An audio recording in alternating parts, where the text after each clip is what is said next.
सीमांत उपयोगिता नियम, law of equi marginal utility, या जिसको अधिकतम संतुष्टि का नियम भी कहा जा सकता है, या गॉसियन का द्वितीय नियम भी कहते हैं। अब देखिए, सम सीमांत उपयोगिता नियम जो है उसका संबंध किससे है? उपभोक्ता से है। मतलब एक उपभोक्ता संतुलन की स्थिति में कब होता है, या यूं कहा जाए कि एक उपभोक्ता को अधिकतम संतुष्टि कब प्राप्त होगी। तो उपभोक्ता को अधिकतम संतुष्टि कब प्राप्त होगी उसके बारे में यह नियम बताता है, सम सीमांत उपयोगिता। जैसा कि नाम से अगर देखा जाए तो नियम क्या बोल रहा है कि सीमांत उपयोगिता क्या होनी चाहिए? समान। सीमांत उपयोगिता हास्य में अपन ने पढ़ा था कि उपभोक्ता किसी एक वस्तु का प्रयोग बढ़ाता है तो उसकी उपयोगिता उसके लिए कम हो जाती है। तो ये नियम क्या कहता है कि जब उपभोक्ता किसी एक वस्तु का प्रयोग बढ़ाता है तो उस वस्तु की उपयोगिता उपभोक्ता के लिए कम हो जाती है, इसलिए उपभोक्ता उस वस्तु के स्थान पर दूसरी वस्तु का प्रयोग बढ़ाता है। ठीक है, इसलिए इस नियम को क्या जाता है? प्रतिस्थापकता का नियम भी कह सकते हैं। नियम क्या कहता है कि अगर उपभोक्ता एक वस्तु का प्रयोग बढ़ाएगा तो उसकी उपयोगिता उसके लिए कम हो जाती है, इसलिए वो क्या करता है, इस वस्तु की जगह वो दूसरी वस्तु का प्रतिस्थापन करता है, दूसरी वस्तु का उपभोग करेगा। तो देखिए नियम क्या कहता है, गॉसियन ने क्या बताया, यदि सभी आवश्यकताओं को पूर्ण संतुष्टि के बिंदु तक संतुष्ट करना संभव न हो तो अधिकतम संतुष्टि प्राप्त करने के लिए आवश्यक है कि विभिन्न आवश्यकताओं की संतुष्टि को उस बिंदु पर रोक लिया जाए जहां उनकी तीव्रता समान हो जाए। कहने का मतलब ये है कि विभिन्न वस्तुओं से मिलने वाली जो सीमांत उपयोगिता है, MU X वस्तु की हैं, वो क्या होने चाहिए? सभी वस्तुओं के लिए समान हो जाने चाहिए। जैसे अगर कहें X वस्तु की सीमांत उपयोगिता बराबर हो जानी चाहिए Y वस्तु की सीमांत उपयोगिता के बराबर होना चाहिए। जितनी भी वस्तुएं हैं सभी वस्तुओं की सीमांत उपयोगिता समान होनी चाहिए। ठीक है, नियम का नाम क्या है? सम सीमांत उपयोगिता नियम। मतलब सीमांत उपयोगिता क्या हो जाए? समान। तो विभिन्न वस्तुओं की जो उपभोक्ता द्वारा इकाइयां प्रयोग की जा रही हैं उन सभी की अंतिम इकाई से मिलने वाली सीमांत उपयोगिता जहां समान हो जाएगी वहां उपभोक्ता को अधिकतम संतुष्टि की प्राप्ति होती है। सैमुअल्सन क्या कहता है कि यदि उपभोक्ता ने अपने उपभोग को इस तरह व्यवस्थित किया हुआ है कि प्रत्येक वस्तु से प्राप्त सीमांत उपयोगिता इसकी कीमत के ठीक अनुपात है तो उसे आश्वस्त रहना चाहिए कि इस स्थिति को त्यागने से उसे कोई लाभ नहीं होगा। ठीक है, सैमुअल्सन की जो परिभाषा एक तरह से क्या है, आधुनिक है। वो क्या कहता है कि सीमांत उपयोगिता और कीमत का अनुपात, मतलब X वस्तु की सीमांत उपयोगिता MUX और इसकी कीमत क्या होती है, प्राइस PX, वो बराबर होना चाहिए सभी वस्तुओं की सीमांत उपयोगिता और कीमत के अनुपात के बराबर होना चाहिए। जैसे X वस्तु का है ऐसा कैसा Y वस्तु के लिए हो सकता है MUY अपॉन PY, बराबर होना चाहिए सभी वस्तुओं के लिए। तो सैमुअल्सन कहता है कि जो सीमांत उपयोगिता है और उसका उस वस्तु की कीमत से जो अनुपात है वो क्या होना चाहिए, समान होना चाहिए। जहां समान हो जाएगा वहां उपभोक्ता को अधिकतम संतुष्टि की प्राप्ति होगी। तो आगे सुनिए सम सीमांत उपयोगिता नियम क्या है। तो सम सीमांत उपयोगिता नियम बताता है कि उपभोक्ता को अधिकतम संतुष्टि उस स्थिति में प्राप्त होगी जब विभिन्न वस्तुओं की सीमांत उपयोगिता समान हो जाए, या यूँ कह सकते हैं कि विभिन्न वस्तुओं की सीमांत उपयोगिता और कीमतों का अनुपात सभी वस्तुओं के लिए समान होना चाहिए। MUX अपॉन PX बराबर MUY अपॉन PY बराबर जितनी भी वस्तुएं हैं सभी वस्तुओं की सीमांत उपयोगिता और कीमतों का अनुपात बराबर होना चाहिए। अब हम देखते हैं कि इस नियम की क्रियाशीलता के लिए किन किन बातों को स्थिर मान लिया गया है जिनको कहा जाता है मान्यताएं। ठीक है, तो सम सीमांत उपयोगिता नियम की कौन कौन सी मान्यताएं हैं।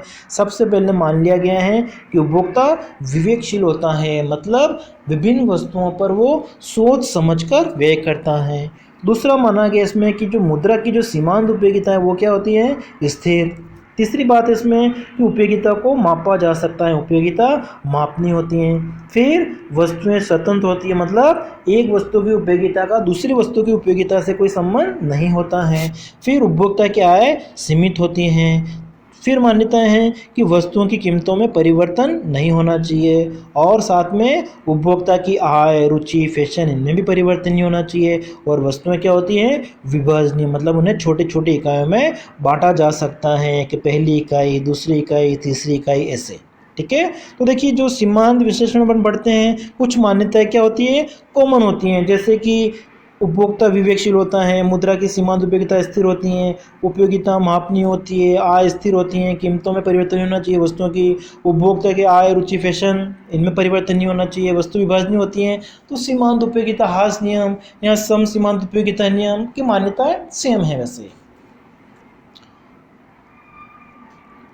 अब ये जो नियम है उसकी अपन व्याख्या करते हैं। तो इस नियम की जो व्याख्या है वो दो तरीके से की जा सकती है। पहली है इसकी प्राचीन व्याख्या। तो प्राचीन व्याख्या में क्या है, जैसे अपन ने अभी देखा था कि नियम बताता है कि विभिन्न वस्तुओं की सीमांत उपयोगिता जहाँ समान हो जाएगी वहाँ उपभोक्ता को अधिकतम संतुष्टि मिलती है। तो इसको इस तरीके से प्रदर्शित किया जाता है, MUX बराबर होना चाहिए MUY के, बराबर होना चाहिए MUN। मतलब जितनी भी वस्तुएं हैं उन सभी वस्तुओं की सीमांत उपयोगिता जहां बराबर हो जाएगी वहां उपभोक्ता को अधिकतम संतुष्टि प्राप्त होती है।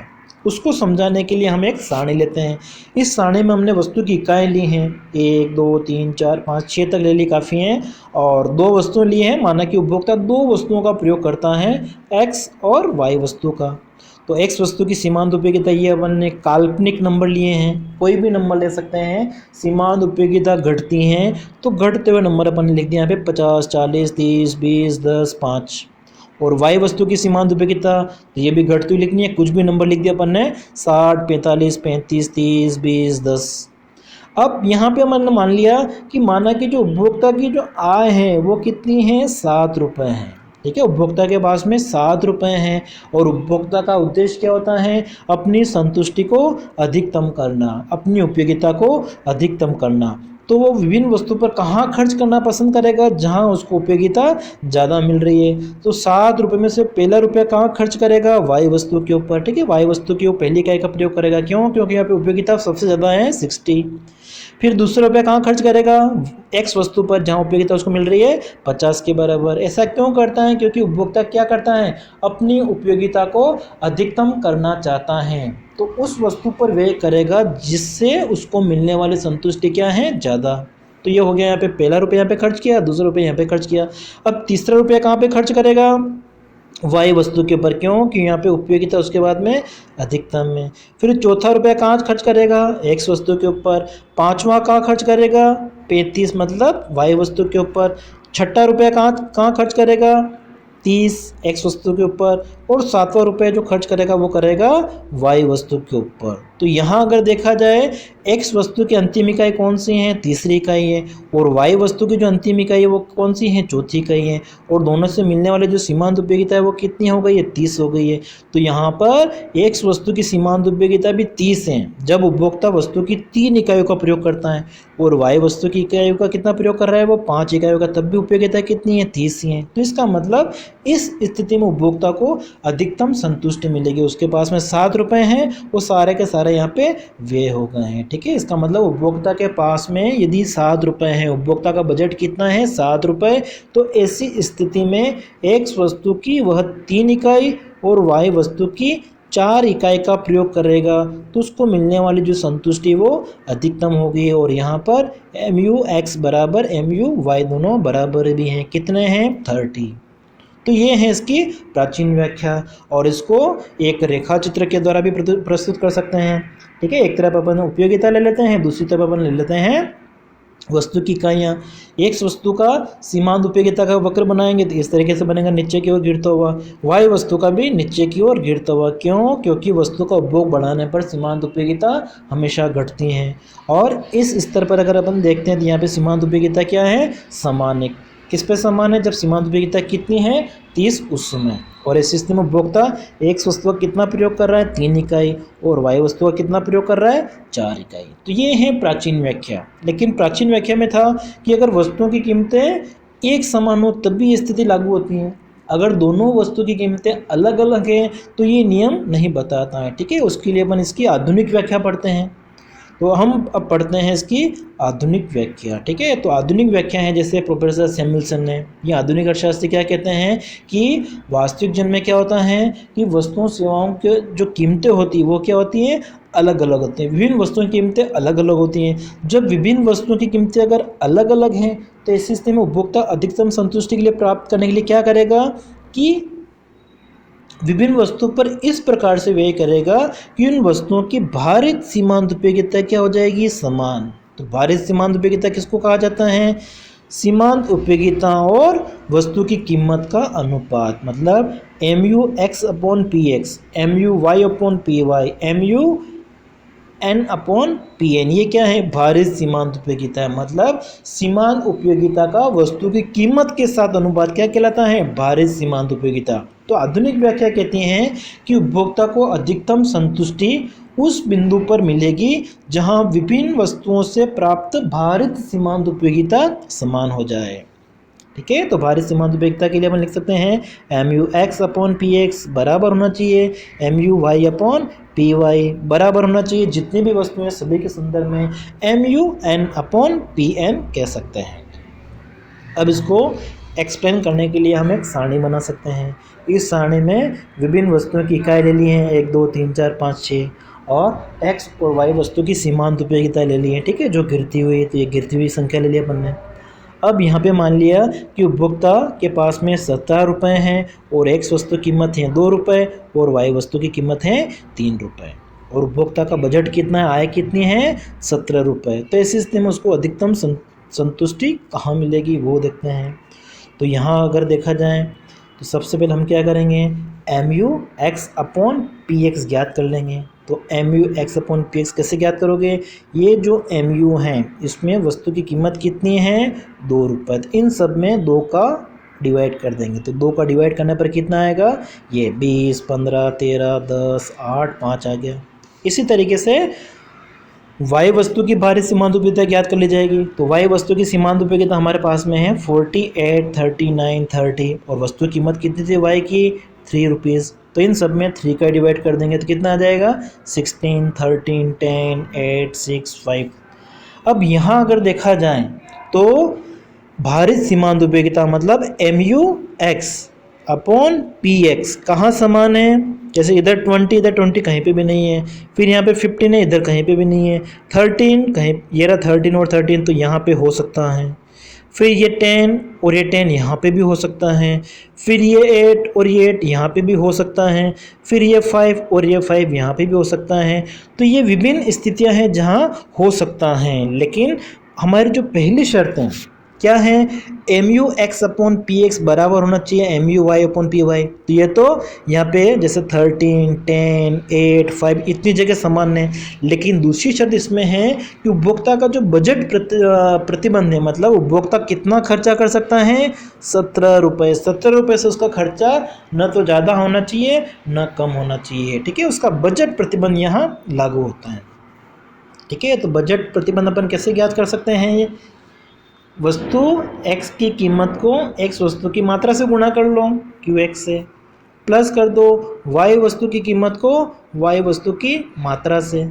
ठीक है, बराबर क्या आ जाएगा, उपभोक्ता की आय आ जाएगी। मतलब दूसरी जो ये शर्त है वो भी पूरी होनी चाहिए। जहाँ पर ये दोनों शर्त पूरी होगी वहाँ उपभोक्ता को अधिकतम संतुष्टि की प्राप्ति होगी। तो उपभोक्ता संतुलन की शर्तें क्या क्या हैं, शर्त फर्स्ट है mu x upon P X बराबर होना चाहिए mu y upon P Y के, जिसको कहा जाता है भारित सीमांत उपयोगिता सभी वस्तुओं की क्या होनी चाहिए, समान। और दूसरी शर्त क्या है कि बजट जो है वो कितना होना चाहिए, आय और व्यय दोनों बराबर होना चाहिए। ठीक है, तो बजट का अपना समीकरण क्या हो गया, P X into Q X plus P Y into Q Y बराबर कितना होना चाहिए, आय के बराबर होना चाहिए। मतलब जो ये सारणी थी उसमें उपभोक्ता का खर्चा कितना होना चाहिए, 17 रुपये से ज़्यादा खर्चा नहीं होना चाहिए और भारित सीमांत उपयोगिता भी क्या होनी चाहिए, बराबर होना चाहिए। ठीक है, तो इस स्थिति में अगर देखा जाए तो उपभोक्ता को अधिकतम संतुष्टि के लिए क्या किया जाएगा। यहाँ पे अगर हम देखते हैं सबसे पहली स्थिति ये 13 और ये 13, तो यहाँ पर x वस्तु की जो मात्रा है वो कितनी इकाइयाँ हैं, 3 इकाई हैं, और y वस्तु की कितनी इकाइयाँ हैं, 2 इकाई हैं। ठीक है, y वस्तु की 2 इकाई हैं। x वस्तु की कीमत कितनी है, 2 रुपये इंटू 2 रुपये कर दिया, और y वस्तु की कीमत है 3 रुपये इंटू 3। तो 3 इंटू 2 क्या, ये आ गया 6, और 3 इंटू 2 क्या है, ये आ गया 6। मतलब 6 और 6 कितना हो रहा है, 12। तो इसका मतलब क्या हो गया, उपभोक्ता को अधिकतम संतुष्टि यहाँ प्राप्त नहीं हो सकती है। क्यों, क्योंकि उसका जो बजट है 70 रुपये, जबकि यहाँ पे कितना आ रहा है, 12 रुपये आ रहा है। इसका मतलब यहाँ नहीं हो सकता है। फिर देखा जाए नेक्स्ट अब कहाँ पे समान है भारी सीमांत उपयोगिता, ये 10 और ये 10। तो यहाँ पर उपभोक्ता एक वस्तु का कितना प्रयोग कर रहा है, एक वस्तु का प्रयोग कर रहा है वो 4 इकाई, और वाई वस्तु का कितना प्रयोग कर रहा है 3 इकाई। ठीक है, वाई वस्तु की 3 इकाई। एक्स वस्तु की कीमत कितनी है 2 रुपये इंटू 2, और वाई वस्तु की कीमत कितनी है 3, तो इंटू 3। तो 4 इंटू 2 करेंगे तो कितना आ रहा है 8, और 3 इंटू 3 किया था कितना आया 9। 8 प्लस 9 करोगे तो कितना आएगा 17। इसका मतलब क्या हो गया, बजट कितना था 70 रुपये था, और यहाँ पे व्यय भी कितना है 70 रुपये। इसका मतलब यहाँ उपभोक्ता को अधिकतम संतुष्टि की प्राप्ति होगी। एक्स वस्तु का कितना प्रयोग करेगा उपभोक्ता 4 इकाई, और वाई वस्तु की 3 इकाई का प्रयोग करने पर उसे अधिकतम संतुष्टि की प्राप्ति होगी। ये है हमारा आधुनिक व्याख्या सम सीमांत उपयोगिता नियम की। ठीक है, हमारी जो दोनों शर्तें हैं वो यहाँ पूरी हो रही है। ठीक है, तो एक्स वस्तु का कितना प्रयोग करेगा उपभोक्ता 4 इकाई, और वाई वस्तु की 3 इकाई का प्रयोग करने पर उसको अधिकतम संतुष्टि मिलेगी। ठीक है, क्यों मिलेगी, क्योंकि यहाँ उपभोक्ता का बजट कितना था 70 रुपये, इसलिए यहीं पर अधिकतम संतुष्टि का बिंदु होगा। तो ये है हमारा सम सीमांत उपयोगिता नियम। अब इस नियम की आलोचनाओं की अगर बात की जाए तो जो मान्यताएं मानी गई वो एक तरह से क्या होती हैं अवास्तविक। तो उन्हीं मान्यताओं के आधार पर इसकी आलोचना की जा सकती है कि सभी उपभोक्ता विवेकशील नहीं होते हैं, उपभोक्ता को सभी वस्तुओं के बारे में जानकारी नहीं होती हैं, सभी वस्तुएं विभाजनीय नहीं होती, उन्हें पूरी मात्रा में प्रयोग करना पड़ता है, बजट अवधि अनिश्चित होती हैं, पूरक वस्तुओं का एक साथ प्रयोग करना आवश्यकता है चाहे उसकी सीमांत उपयोगिता कम हो। फिर मुद्रा की सीमांत उपयोगिता को स्थिर माना गया, जबकि आलोचना में आ जाएगा कि मुद्रा की सीमांत उपयोगिता स्थिर नहीं रहती है वास्तविक जीवन में।